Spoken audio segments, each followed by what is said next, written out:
morning, I am Prarambha Dahal. Let's begin with the main stories. North and South Korea come together to rid the peninsula of nuclear weapons following a historic summit to sign a peace treaty to formally end the Korean War.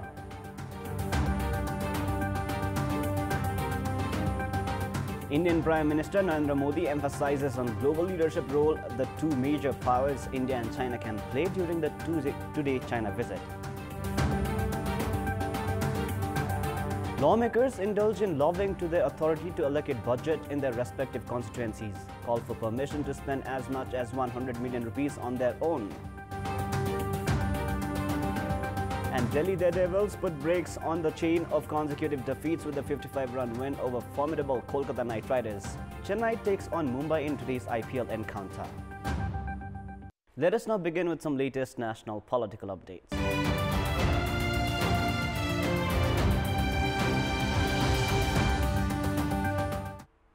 Parliamentarians who should have been engaged in monitoring the government expenditure and formulation of laws are instead currently busy running around with demands of being assigned with the authority to distribute the development budget. Parliamentarians are knocking the doors of senior leaders to the Finance Minister and the Prime Minister to make their voices heard. Parliamentarians have already met Prime Minister KP Sharma Oli, Finance Minister Yuvraj Khatiwada and CPN Maoist Centre Chairman Pushpa Kamal Dahal with their demand of assignment of the responsibility of distributing development budget in their electoral constituencies. Duty of the Parliament is to formulate laws required for the government. Their major responsibility is to monitor the tasks of the executive and to raise issues of public interest at the federal parliament. Parliamentarians themselves have divided opinions on the significance of Parliamentary Development Fund and electoral constituency development programs. The voices of parliamentarians representing the ruling CPN-UML and CPN Maoist Centre regarding budget for infrastructures at electoral constituencies have gained support from the parliamentarians of the opposition Nepali Congress as well.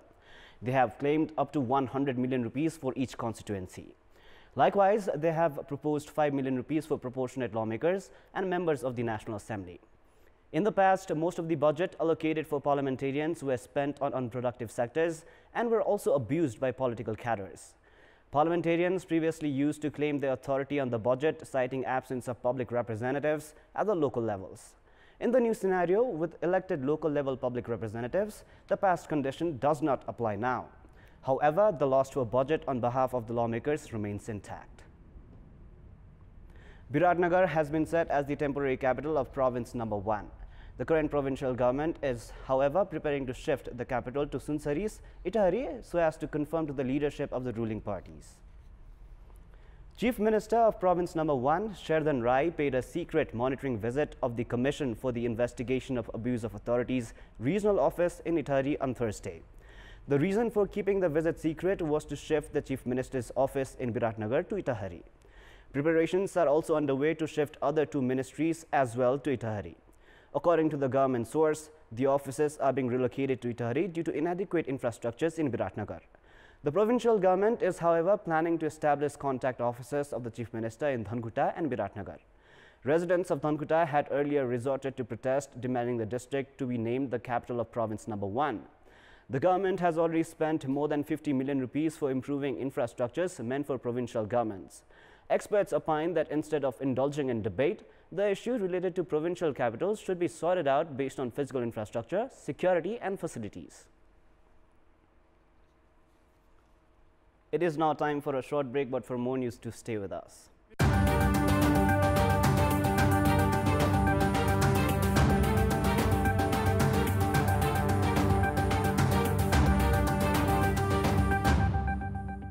Logo represents any organization's identity and its significance. However, the logo recently distributed to the former members of the Constituent Assembly has ignored components of national identification.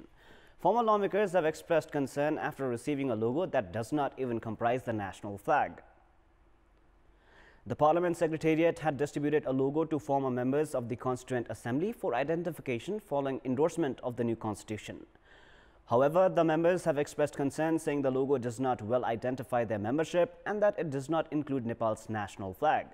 The logo includes Nepal's map, which mentions Nepal's constitution at its center. The upper section of the logo mentions member of the Constituent Assembly, while the left and the right sections include sun and the moon. Prior to this, the former lawmakers had also protested the identity card, saying it did not include elements of national representation. Following their protest, a new identity card was distributed, which included the national flag.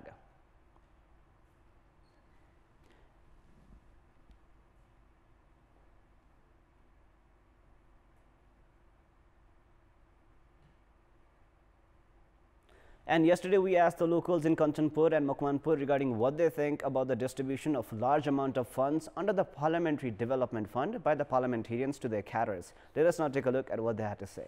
Public voice. निर्वाचनको बेलामा चाहिँ हामी यो गर्छौं भन्नु भएको छ त्यो पैसा चाहिँ प्रदेश सभा र संघीय संसदका सांसदहरुले दिनै पर्छ भोट माग्न आएर हामीले जस्तो भोट दियौं गर्यौं भने यसरी काम सबै अगाडि बढेको गरेको नि छैन त्यही भएर अब मलाई चाहिँ नदिँदा नि ठीक जस्तो लाग्छ राज्यको पुनर्संरचना पश्चात त स्थानीय निकायहरूलाई नै मजबुत बनाइराको गाउँपालिकाबाट विकास निर्माणका कामहरू त्यहीबाट चाहिँ अधिकारको प्रत्यार्जन भएको कारणले गर्दा चाहिँ केन्द्रबाट चाहिँ त्यसरी सांसदहरुलाई दिन जरुरी छैन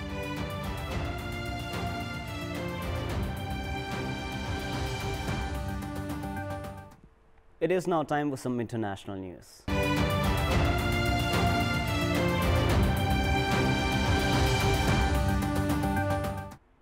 The leaders of North and South Korea have agreed to work to rid the peninsula of nuclear weapons after holding a historic summit. The announcement was made by the North's Kim Jong-un and Moon Jae-in of South Korea after talks at the border. The two also agreed to push towards turning the armistice that ended the Korean War in 1953 into a peace treaty this year. It comes just months after warlike rhetoric from North Korea. Details of how denuclearization would be achieved were not made clear, and many analysts remain skeptical about the North's apparent enthusiasm for engagement.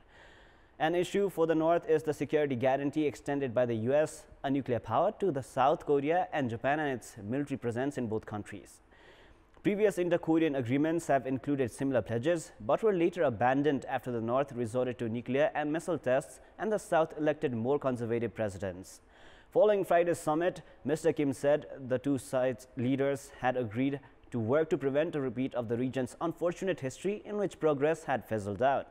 The commitment to denuclearization does not explicitly refer to North Korea halting its nuclear activities, but rather the aim of a nuclear-free Korean peninsula.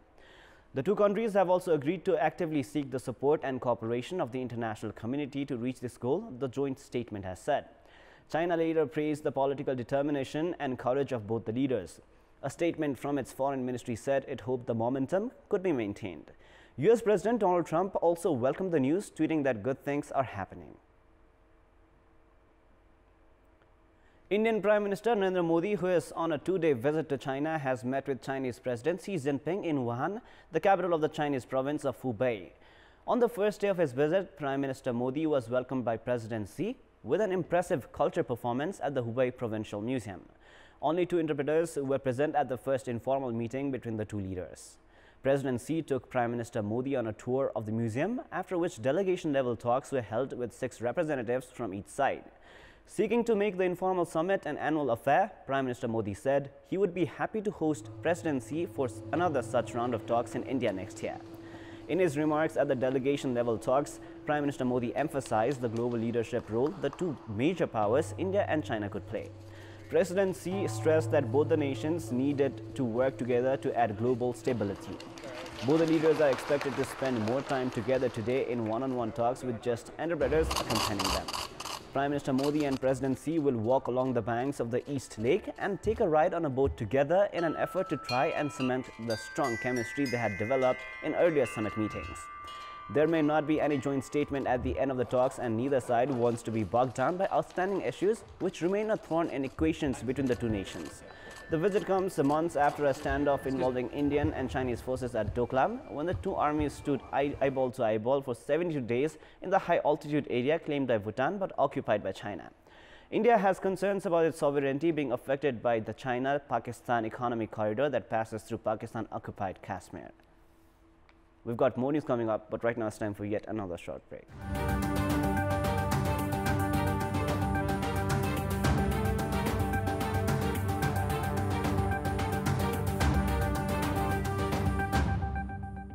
Sports news.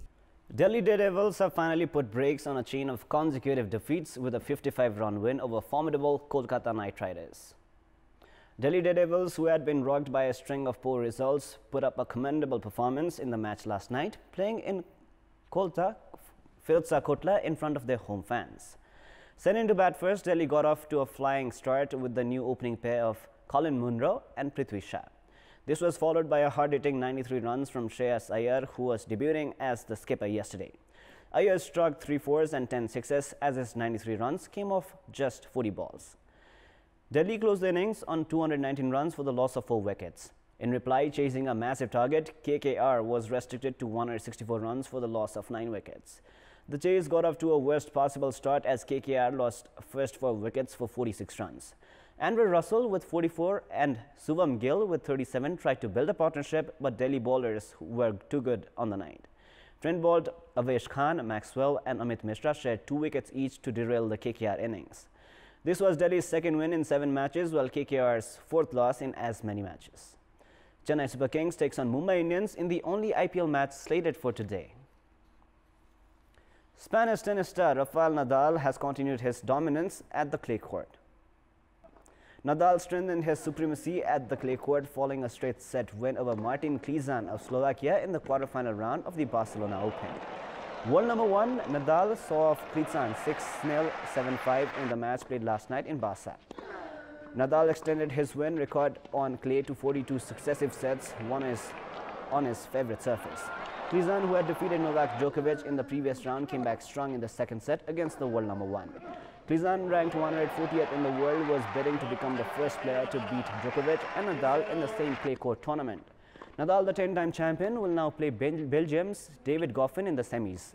Likewise, Greek player Stefanos Tsitsipas defeated world number 7 Dominic Thiem 6-2, 6-1 for the biggest win of his career.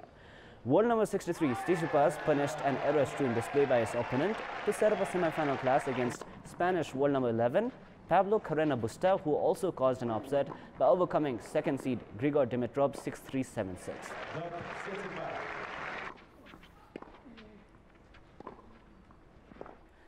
Dilemma persists till the 11th hour when Nepal is to participate at any international tournament. Like in the previous years, efforts remain to be made for registration of athletes for the Asian Games Asiad, with the date for registration drawing close.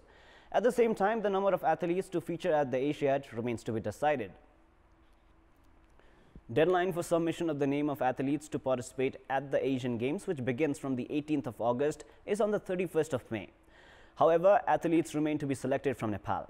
Based on the regulation, the list of 127 athletes for 27 sporting disciplines has to be registered through Nepal Olympic Committee for the Asian Games. However, selection has been affected because of the dispute in Taekwondo and Karate.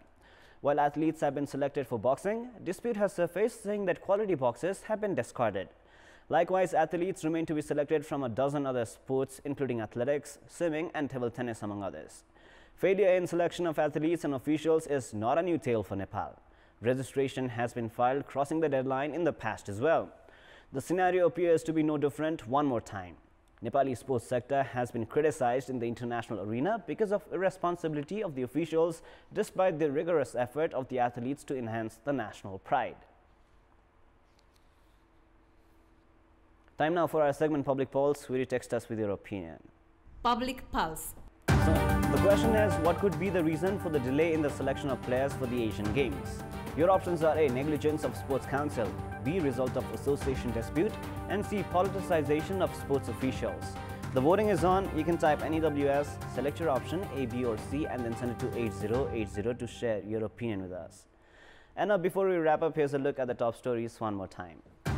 North and South Korea come together to rid the peninsula of nuclear weapons following a historic summit to sign a peace treaty to formally end the Korean War. Indian Prime Minister Narendra Modi emphasizes on global leadership role the two major powers India and China can play during his two-day China visit. Lawmakers indulge in lobbying to the authority to allocate budget in their respective constituencies. Call for permission to spend as much as 100 million rupees on their own. And Delhi Daredevils put brakes on a chain of consecutive defeats with a 55-run win over formidable Kolkata Knight Riders. Chennai takes on Mumbai in today's IPL encounter.